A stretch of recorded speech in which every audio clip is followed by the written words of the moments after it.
Welcome to the Whole Counsel podcast. I'm John Snyder, and with me are some of my favorite books this week. We don't have guests for us in this series that we're going to be doing, but I want to talk to you about the series, and I'm only going to be able to introduce it today because we'll get to it next week. But it is a series that I'm excited to explain because it's something that Teddy and I have wanted to do for some time, but as with most of our projects, it tends to expand once we kind of really look at it. I've been wanting to look at some of the letters of John Newton. We did some of his letters years ago, but I wanted to return to those because they're just so spiritually beneficial, and they're small chunks, just custom-made for a podcast. But what we've decided to do is kind of broaden the lens and look at some of our favorite Christians from the last 5 centuries. And to see in their correspondence, their personal letters, to see what was going on in their lives and how they gave spiritual guidance or mentoring, how they ministered to other people through letters, hopefully to minister to our own hearts, but also to stir us perhaps to be people who take opportunities to write letters to other believers, to lost people, in ways that God might use again in our own century. What we'll be doing is we'll choose from a wide array of authors, and some of their books are here with me now. Some of the writers from the Protestant Reformation, and then you have from Puritanism. Samuel Rutherford's letters are quite well known, especially his letters that are written when he is on his way to prison and in prison, or really under kind of a house arrest in Aberdeen, Scotland. That's when his letters just go from normal spiritual letters to extraordinary. The letters of George Whitefield, which kind of formed the hub of the 18th century evangelical awakening and united the many branches of that work on many continents and in many countries throughout many denominations. And yet there was a sense that this was one great work of the Lord. And a large part of that interconnectedness came through the letter writing of its main ministers, Whitefield being the primary one. One of Whitefield's co-workers, the Welshman, Hal Harris, we'll look at some of his letters, and another Methodist on the Wesleyan side, a very godly young man named John Fletcher. A little later, in what we might consider the second generation of the evangelical revival men like Henry Venn and John Newton, Newton being perhaps the premier pastoral letter writer in the last 400 years. Letters from William Carey, and also letters from a lesser-known Welshman, Thomas Charles, at the end of the 18th century, beginning of the 19th. Thomas Chalmers, the leading Scottish theologian in the early 19th century, who was so influential on many of the men that we admire, like Andrew Bonar and Robert Murray McCheyne. We'll have some of McCheyne's letters, and then some letters from some of the ladies that we have benefited from reading, like Amy Carmichael, Frances Ridley Havergal, and then finally, 20th century writer Martin Lloyd-Jones. And we might throw in a couple of others, but that's good enough to give you the kind of the gist. What we'll do is I'll select a few letters from each of these authors. Newton is going to be the exception because we'll spend longer with him. But with the others, we'll select a few of their letters. We'll give a biographical sketch of the man or woman so you can kind of get some context of, where are they in Christian history. The century they're in often affects the way the letters were written, what situations they were in, what were the purposes of those letters.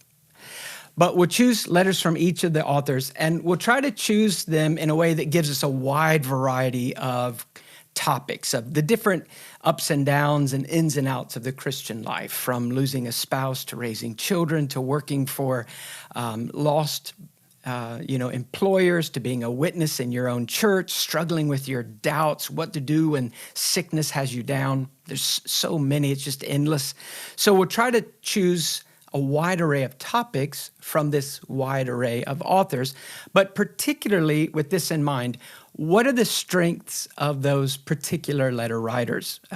Martin Lloyd-Jones certainly has strengths, but his strengths will be different than Rutherford. And Rutherford's strengths as a letter writer are very different from, say, John Newton. So as we look at their letters, we get very different flavors from the different authors. And I think that will keep our podcast from kind of being monotonous. We get to look at the strengths of each of the authors and see how they approach the different problems in the Christian life. Now, why look at letters?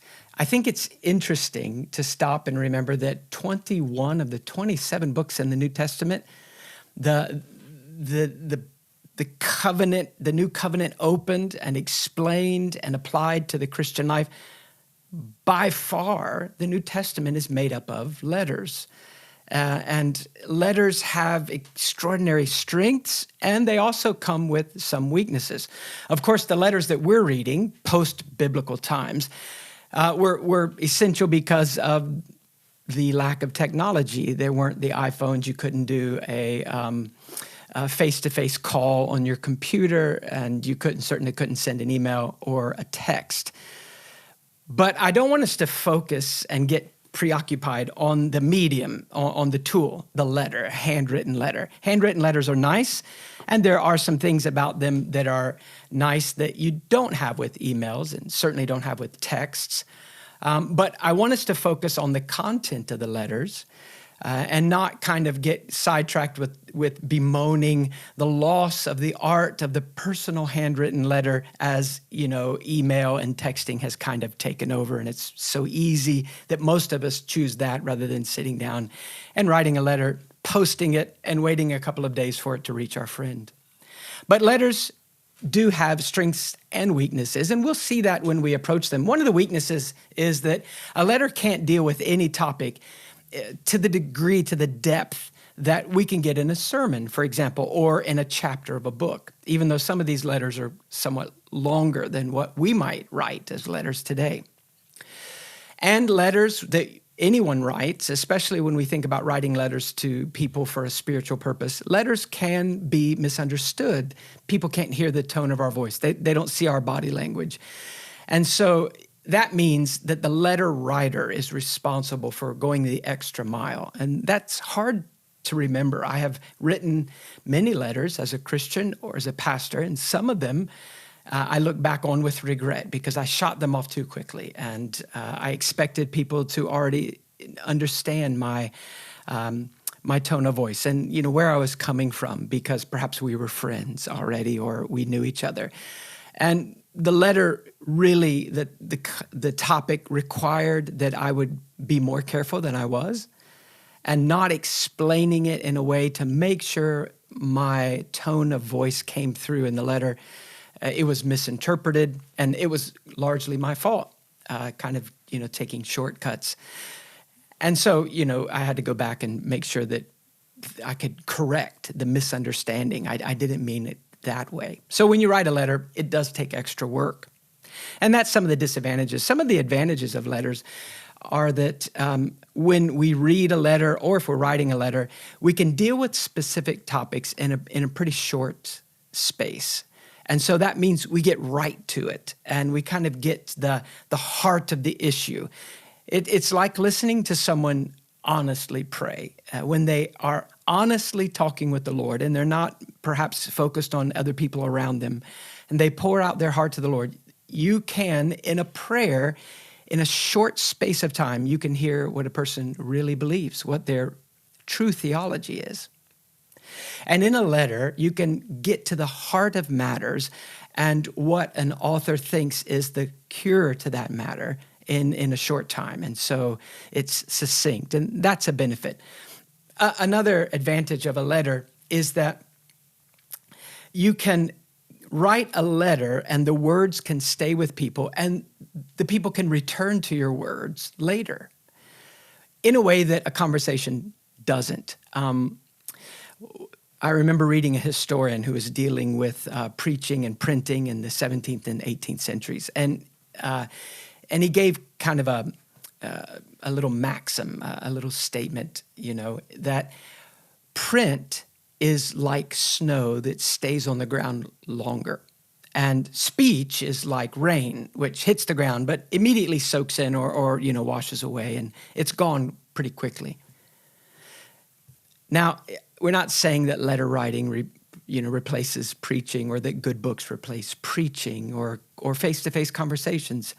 But instead of giving letter writing up because it's harder or it doesn't have some of the benefits of face-to-face conversations, remember that when you write a letter carefully, it is the kind of tool that people can come back to.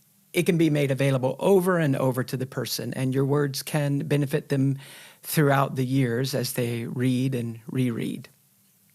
I do find it interesting that when we look at the letters of different Christian authors, their distinct gifts and qualities and graces, I think, really stand out in their letters, perhaps more so than their books or sermons if they're preachers. In sermons, there are certain things that we expect. We expect the text to be explained. We expect truth to be laid out clearly, and then there's application. And every preacher is gifted in different ways in God's perfect wisdom. And so you can listen to many preachers or read many preachers on the same verse in the scripture, and you can get various truths from different angles, and you can benefit from them all. But when it comes to letters, I think the distinction of individuals, it becomes more pronounced, especially if it's a personal letter and not just a letter to a group of people or to a church as a whole. When it's a very personal letter from a friend to a friend, then it's like we get a window into the heart of a John Newton or an Amy Carmichael, or of a Samuel Rutherford or whoever we're reading. And we also get to sit in on it. And I think that's perhaps one of the most exciting aspects of reading these letters that were published. Most of them were collected and published after their death. Friends that benefited greatly from the letters when their friend died. So let's say when Rutherford died, they would contact their other friends and say, we ought to get these together. If you're willing to, make a copy so that you have a copy, but send us this copy and we'll put all of his letters together and kind of keep them somewhere. And usually they end up in archives in some old, university library. One of the books we're going to be looking at is this one right here, Whole Counsel, that Banner of Truth published. And it's a series of letters between John Newton and John Ryland, Jr. Newton was friends with a Baptist pastor named John Ryland and his son, John Ryland Jr., who also became a Baptist pastor. But really, it's John Ryland Jr. If you know that name, it's Jr. that you're thinking of, because his usefulness in the kingdom and the breadth to which he influenced Reformed and Baptistic people, as well as people in other denominations in the UK, it far overshadowed his father's ministry. And John Ryland Jr., 25 years younger than John Newton, really latched on to Newton, and through personal friendship when they were in the same town at the same time, but more so through their life of correspondence back and forth. Newton mentored and guided young John Ryland, and he often rebuked him. It's quite shocking how honest these people were in their letters with each other. And I read one today where one man was rebuking another for preaching too long. It was Andrew Bonar, and he was writing to a friend named Milne, and he said, "I heard that my good friend Milne kept the church people till 11 o'clock last night preaching. I also heard that he kept people standing on their feet for 2 hours in another town during the pastoral prayer, which lasted for 2 hours." And he said, "I think this is a theological problem, not a mathematical, not an issue of minutes, but why are you doing that?" And in a playful but pretty front-on way, he rebukes his friend and says, "When we get together next time, let's sit down and talk about why is it you did that, and is that the best way to communicate truth?" And Bonar said, "I have been working at shortening my sermons so that maybe, sometimes just a half an hour of truth carefully prayed over for hours before I preached it might be more effective than a couple of hours of me rambling along and feeling like I did a good job because I spoke so long. So it's amazing to me how they rebuke each other, and the friendship doesn't end there. These letters, for example, Whole Counsel, the letters between Newton and Ryland were lost for many years. And it was just, I think, in the 1980s, if I'm right, I'll have to double check, that a man began to discover that there were a lot of letters that were never published, never transcribed and published, where between Newton and Ryland. And then another man picked up the work and found some in American universities, of all places. And so they gathered them together, and it was a 20-year project, and Banner has published these previously unpublished letters. It's really wonderful. So we'll be looking at those. Let me say, though, that it's not just that when we read letter writers, it's not just that different people write differently when they write personal letters. And so there's a wide variety of benefit, but also the season in which they are written. And I don't mean just personal seasons like ups and downs of Christian life. Maybe I should say eras. When you read in the 18th century, for example, the letters of George Whitefield, which I believe are right here, those that were published and the many that weren't published. Whitefield would often write in his journals that he would preach 3 or 4 times that day, traveling on horseback to some other place. And so from morning to night, Whitefield was busy either preaching, traveling, or counseling people after the sermons. And then he would go home with someone in the area as he traveled, and he would have supper, and then he would stay up hours every night writing letters to those who had written to him from America, or if he was in America, from the UK. And so it was really quite sacrificial. Same thing with John Newton, though he didn't travel and preach. When he was done with his pastoral labors of the day, he would often mention in his journals that he was up late at night, setting aside time to write letters every night. These letters really become like short chapters, theological chapters sometimes, certainly warm and applied theology. We might call it experiential Calvinism, except for John Fletcher, who wasn't Calvinistic. But all of these men and women bringing these truths to their friends in ways that we can benefit from. But as I mentioned, in different eras, letters were often used in different ways. So when George Whitefield wrote letters and they were later published, his letters tended to be more of a field report, back home, giving a quick update on what God was doing in the American colonies, or back to his American friends, what God was doing in Scotland or Wales or England, where he was. And so we'll talk about this more when we get to the 18th century men and their letters, but it did create a network. And those letters were clearly meant to give a lot of information on what God was doing, more so than from just one friend to the next. When you get to John Newton, it is one friend to the next, but it's clearly also written in a way that is meant to be pastoral. And Newton is kind of the exception because there are 2 volumes of letters that were published while he was still alive. He said that God had used his letters, he felt, more than many of the other things he had done as a minister. And I think that Newton's letters are spiritually more beneficial than his sermons. His sermons are good. His letters are extraordinary when it comes to real, penetrating, clear application to specific needs in the Christian life. But before we wrap this up, I want to say that I do think it's really an unusual privilege that the Lord has given us these personal letters from believers that we admire, and we've read their biographies, because I think that all of us would jump at the chance, would really go to great lengths to be able to sit in the living room of Amy Carmichael when she, through her letters, sits down and shares what God is doing in India, shares her own struggles, shares advice to a believer, a friend back in the UK.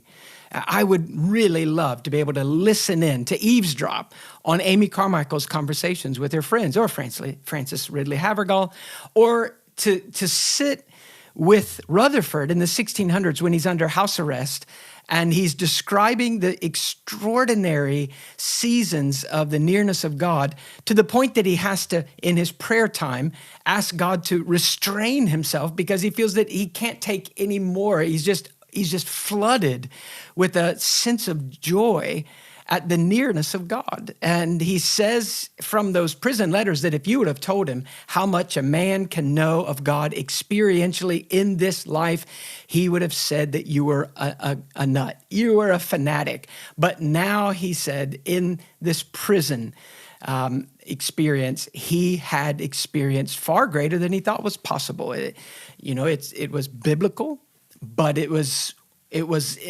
in a way, the heights and the depths of joy that he experienced there in Christ's drawing near to him where he felt unusual. You get to sit in and listen to John Newton, counsel other pastors who are young men going into the ministry, kind of at the latter decade or two of the evangelical revival. You've been converted under the preaching of these men, and now you've got a little group of hungry believers that you're pastoring, and you write to Newton and say, I'm struggling here. What about my prayer life? One young man writes and says, what about seminary? I'm in seminary, but I feel like my head's getting full of facts, but it's not reaching my heart. And we're going to talk about that next week in our first letter from Newton.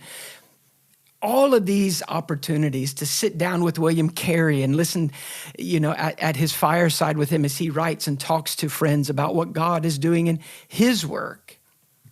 Extraordinary opportunity to listen in on some of our favorite, our heroes of the faith, we might call them. Well, I hope you will find this series as beneficial in your listening to it as I'm finding it in researching it. And each week we will try to give you a heads up of what's to come. We will, next week, God willing, we'll be looking after a very quick sketch on the life of John Newton. We'll be looking at a letter that he wrote to a young seminary student who, as I mentioned, was concerned that his time in seminary was filling his head, not changing his heart. And Newton just gives such wonderful advice that fits any Christian as we all struggle with the realities that my knowledge seems to outpace my practice. And what am I to do with that? And Newton gives some very practical advice. We'll make that available to you, and you can be looking at that and read that letter yourself when we can make those available. And we will also, I hope, be able to do a number of giveaways. I know we'll be able to do a number with Newton. We'll see some of these books that I have here are now out of print, and so some of them won't be able to be giveaways, but we'll be able to do a number of giveaways, and we'll give you more information on the days to come. Now, let me say one more thing. Some of the letters that we have here, like from Thomas Charles, who's right here, in the late 1700s, early 1800s, some of the letters in his book are letters to his fiancée and then letters to his wife that are very spiritual. And so they're not just love letters, but they're letters that help his fiancée, later his wife, to love Christ. And that's really what we want to see. We want love letters, not just between husbands and wives, but we want to read letters that smell like the perfume of Christ. I think of, we've all heard of people writing love letters, and maybe you've done that and you've sent the letter and it's scented, or you've received a letter from your, fiance and it has perfume on it. And we want letters that are perfumed with Christ. Another husband-wife interchange of letters that I find fascinating because they aren't always super spiritual. Sometimes they're just charming. That is in this 2-volume set of letters of John Newton for his wife. I think I've mentioned these many years ago, but I bought this set for a fellow pastor in the church here, and I bought it online and was giving it to him and his wife for their anniversary. They're older than me and my wife. And I bought 2 sets. I bought a set for them, and then I bought a copy for my wife and I. And they're out of print, so I had to buy them used. Well, when those came in, they were so pretty. And then the others came in, they're nice, but they're a little plain. I gave the plain ones away, I'm ashamed to say, and I kept the pretty ones. And I gave them to my wife for our anniversary, and so I didn't feel so guilty, even though I keep them close to me. John Newton's letters to his wife. They're fascinating because in the early days, it's when he's first born again and he's still working on a ship. And it's before he sees that he wants nothing to do with the slave trade. So he's on a ship and just kind of going along, and he's just learning about Christ, and he's riding back home to his wife because he's gone for months at a time. And you can see the growth in Newton, and you see it in the way that he writes his letters. At first, the letters are just all about how much he misses her, and they're charming. But then they become mixed with Christ, and then they become very spiritual and helpful as they go. And eventually, of course, Newton turns his back on anything connected with the slave trade and becomes instrumental in helping Wilberforce to stand against that in the UK and the American colonies. So, well, we'll see you next week, and we'll pick up with John Newton as he gives counsel to a young seminary student and to us. How do we get, when we're reading great books, how do we get knowledge from our head down into the application of our soul? And we'll put that letter in a link in our show notes.